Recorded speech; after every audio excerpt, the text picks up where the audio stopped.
تحویل قبلہ کا مطلب کیا ہے کہ نبی اکرم صلی اللہ علیہ وسلم جب مکہ سے ہجرت کر کے مدینہ گئے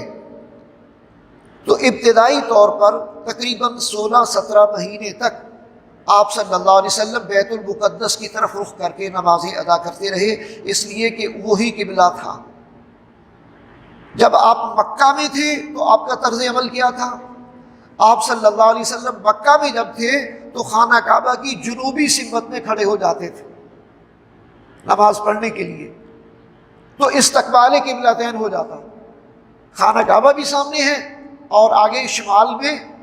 بیت المقدس بھی سامنے ہے۔ لیکن جب مکہ سے ہجرت کر کے مدینہ آ گئے اب یہ ممکن نہ رہا، اب مدینہ سے آگے ہے بیت المقدس شمال کی طرف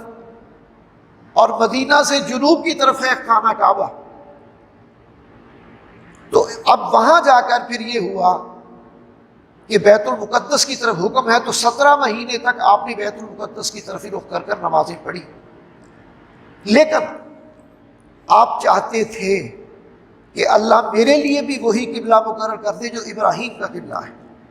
اور ابراہیم علیہ السلام کا قبلہ بھی خانہ کعبہ ہی تھا۔ صرف بنی اسرائیل کے انبیاء اور ان کے لیے جو ہے وہ بیت المقدس کو قبلہ مقرر کیا گیا تھا عارضی طور پر، ورنہ پہلے بھی اور بعد میں بھی اصل قبلہ یہی ہے۔ تو اس پر جو ہے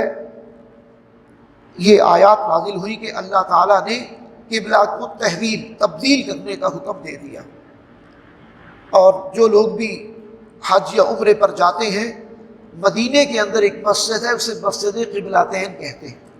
ظہر کے وقت حالت نماز میں نبی اکرم صلی اللہ علیہ وسلم پر وحی نازل ہوئی، اور پھر اسی حالت میں آپ نے اپنا رخ بدلا، اور اسی حالت میں نمازیوں نے اپنا رخ بدلا کہ نماز کا ایک حصہ بیت المقدس کی طرف رخ کر کے ادا کیا گیا اور دوسرا حصہ خانہ کعبہ کی طرف رخ کر کے ادا کیا گیا۔ اس لیے اسے مسجد قبلتین کہا جاتا ہے کہ اس مسجد میں نماز کے دوران تحویل قبلہ کا حکم آ گیا تھا۔ یہودیوں کو یہ بڑا گراں گزرا، پہلے تو وہ سمجھتے تھے کہ محمد بھی اسی قبلہ کو فالو کر رہے ہیں جو ہمارا ہے، لیکن جب اب چینج کر دیا گیا تو اب ان کو یہ بڑا گراں گزرا، اب انہوں نے پروپیگنڈا شروع کر دیا کہ پھر وہ لوگ جو پہلے فوت ہو گئے ان کا کیا ہوا، ان کی عبادات کا کیا ہوا؟ تو ان کو جواب یہ ہے کہ وہ پہلے اللہ نے حکم دیا تھا، اور اسلام اللہ کے حکم کو ماننے کا نام ہے، نبی کے طریقے پر چلنے کا نام ہے۔ پہلے اللہ نے اپنے نبی کو حکم دیا اس طرف رخ کر کے نماز پڑھو، تو نبی اللہ کے حکم پر عمل کر رہے تھے اور اہل ایمان نبی کا اتباع کر رہے تھے۔ اب اللہ نے حکم دیا اپنے نبی کو کہ آپ کے لیے میں نے یہ قبلہ مقرر کر دیا، اس لیے کہ ابراہیم علیہ السلام کی دعا، آپ ابراہیم علیہ السلام کی نسل میں سے ہے نا، اور ابراہیم علیہ السلام کی دعا کا نتیجہ ہے نا، آپ نے کہا کہ میں اپنے باپ ابراہیم کی دعا کا نتیجہ ہوں، اور ابراہیم علیہ السلام کے ساتھ خانہ کعبہ کی تعمیر کے وقت کون تھے؟ اسماعیل، اور آپ اسماعیل کی نسل میں سے ہیں، تو آپ